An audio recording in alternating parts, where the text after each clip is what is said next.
Hello everyone guys, आज हम बात करने वाले हैं कुछ मिथ्स की जो ज़्यादातर कैंडिडेट को होते हैं इंटरव्यू के लिए। जो आपको लगता है कि इंटरव्यू में ये मैटर नहीं करता है, बट वो एक्चुअली मैटर करता है, और आपको लगता है ये एक्चुअली मैटर नहीं करता है और वो मैटर करता है। तो आइए चलते हैं, पहले स्टेप पे चलते हैं। तो गाइस, जो सबसे पहला मिथ है वो है speaking in a language other than English will give a bad impression to the interviewer. Guys, ये एक मिथ है। मेरे बहुत सारे कैंडिडेट्स को, जूनियर्स को, ट्रेनीज़ को ये लगता है कि अगर वो इंग्लिश ठीक से नहीं जानते हैं, जबकि उनके पास नॉलेज है, तो वो कभी किसी जॉब में परफॉर्म नहीं कर सकते, वो इंटरव्यू क्रैक नहीं कर सकते। जबकि ऐसा बिल्कुल भी नहीं है। अगर इंटरव्यूअर अलाउ करता है कि आप हिंदी में भी एक्सप्लेन कर सकते हैं अपने आंसर को, और मैंने बहुत बार ये फील किया है कि जब भी मैं इंग्लिश उनसे बोल देता हूँ कि अगर वो ठीक से कोई चीज़ एक्सप्लेन नहीं कर पा रहे, उनके सेंटेंसेस ठीक से नहीं बन रहे, तो मैं खुद हिंदी में उनसे बातें करने लगता हूँ, पूछने लगता हूँ कि आप अब बताइए कि कैसे आपको लगता है कि ये क्या इसका आंसर होगा। और वो हिंदी में बहुत बेटर, बहुत ही डिटेल्ड, बहुत ही प्रैक्टिकल आंसर दे देते हैं। तो गाइज़, आप जब तक आप ये इनिशिएट नहीं करेंगे, अगर इंटरव्यूअर इनिशिएट नहीं कर रहा है, तो आप इंटरव्यूअर को बोल सकते हैं कि I am more comfortable in Hindi में, हिंदी में ज़्यादा कंफर्टेबल हूँ, मैं अच्छे से एक्सप्लेन कर सकता हूँ, तो क्या मैं हिंदी में कंटिन्यू कर सकता हूँ। और मेरा ट्रस्ट कीजिए, 90% से ज़्यादा इंटरव्यूअर इंडिया में आपको अलाउ करेंगे कि आप एक्सप्लेन करें, वो जिस भी लैंग्वेज में आपको आता है। आपको नॉलेज मैटर करती है, ये मैं मैटर नहीं करता कि आप उसे कौन सी लैंग्वेज में बताते हैं। जॉब में परफॉर्म करना एक अलग चीज़ है, इंटरव्यू को क्रैक करना एक अलग चीज़ है। जब तक ये मिथ आपके माइंड में रहेंगे तब तक प्रॉब्लम होती रहेगी। तो आप इसको बिल्कुल भी माइंड ना करें, अपने कॉन्फिडेंस को कभी कम ना होने दें कि अगर आपको इंग्लिश में थोड़ी प्रॉब्लम है, तो इंग्लिश पे वर्क करना ज़रूरी है आगे लॉन्ग टर्म तक के लिए। लेकिन ये आपकी कोई ऐसी वीकनेस नहीं है जिसकी वजह से आपको थोड़ा कम समझा जाएगा, ऐसा कुछ भी नहीं है। तो एक मिथ है और आप इसको बिल्कुल भी माइंड ना करें। मैं सेकंड मिथ की बात करते हैं। If you can't answer at least 90% of the questions correctly, you will definitely be rejected. Guys, मैं 3 कंपनीज में इंटरव्यू ले चुका हूँ। इतने इंटरव्यूज़ मैंने लिए हैं जावा पे, PHP पे, एंगुलर पे, एंड्रॉयड पे, और मेरे बहुत सारे इंटरव्यूज़ में ऐसा होता है कि 20 में से 17-16 आंसर्स में थोड़ी थोड़ी प्रॉब्लम हो जाती है उसमें।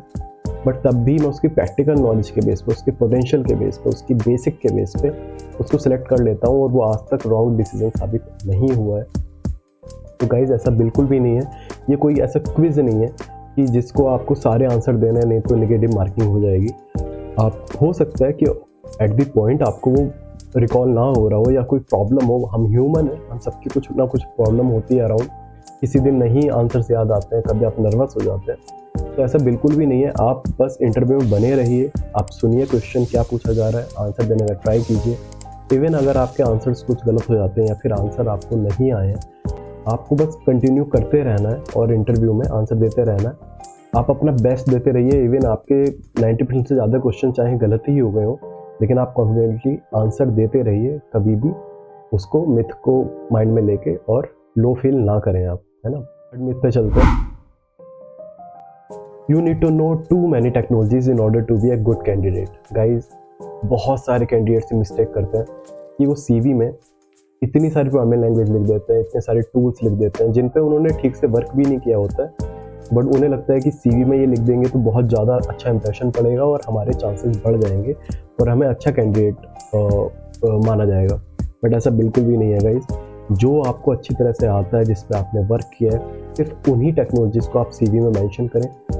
ये एक अपोजिट काम करता है कि आप जितनी ज़्यादा टेक्नोलॉजीज़ लिखेंगे उतने ज़्यादा क्वेश्चंस आपके होंगे और उतने ज़्यादा कम आंसर्स फिर आपके हो जाएंगे ऑटोमेटिकली, है ना। और जो एक बैड इंप्रेशन फिर दे सकता है, क्योंकि प्रैक्टिकली आप उसका आंसर नहीं दे सकते हैं। तो वो जस्ट एक साउंड नॉलेज के बेस पे आप उसे CV में लिख दें, ये बिल्कुल सही नहीं है। आपको जो अच्छे से आता है आप CV में उतना ही लिखें। और ये दूसरे CV को देख के आप ये मत सोचिए कि इन्होंने 5 टेक्नोलॉजीज़ लिखी हैं, मैं 3 लिखी हैं, तो ये इनका सिलेक्शन के चांसेस ज़्यादा है। ऐसा कुछ भी नहीं है। जितना आपने लिखी है टेक्नोलॉजीज, उसमें आपको कितना आता है, कितना अच्छे से प्रैक्टिकल नॉलेज है, पूरी तरह इस पर डिपेंड करती है ये चीज़। तो एक मिथ है बहुत सारी टेक्नोलॉजीज़ को CV में ऐड करके और उसका वेट बढ़ जाएगा, ऐसा ना सोचें।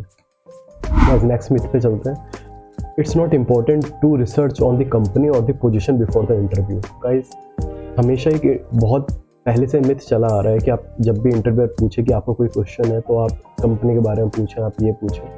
बिल्कुल सही है ये चीज़, बट इसका मतलब ये नहीं है कि आप उस चीज़ कंपनी के बारे में, उस पोजीशन के बारे में खुद रिसर्च ही ना करें।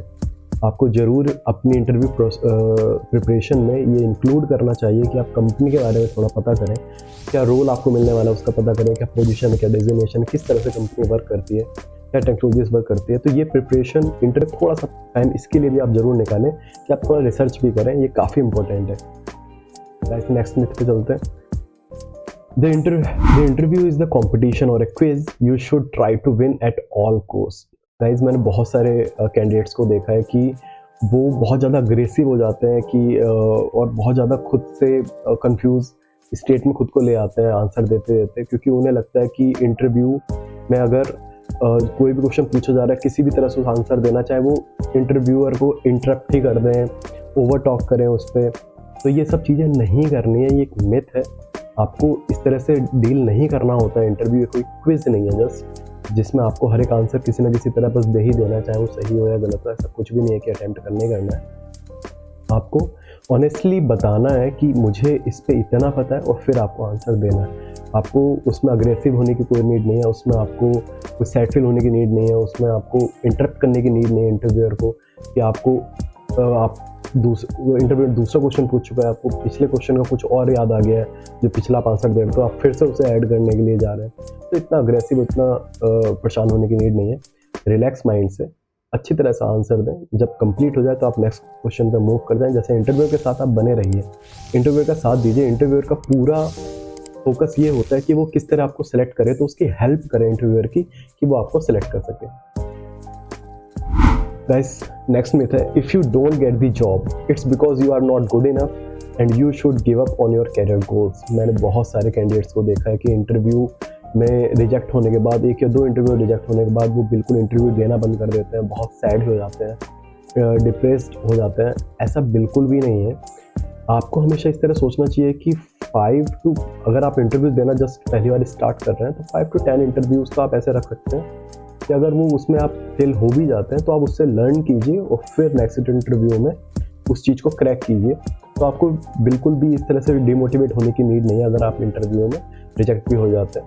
आप फिर से प्रिपरेशन कीजिए, आप देखिए कि इंटरव्यू में क्या आपने गलती की थी, क्या इंप्रूव हो सकता था। इंप्रूव जब हो जाए वो वापस आप इंटरव्यू दीजिए अगर कंपनी में पॉसिबल है, और देखिए नेक्स्ट टाइम रिजल्ट पॉजिटिव होगा। And guys, all the best. Thank you.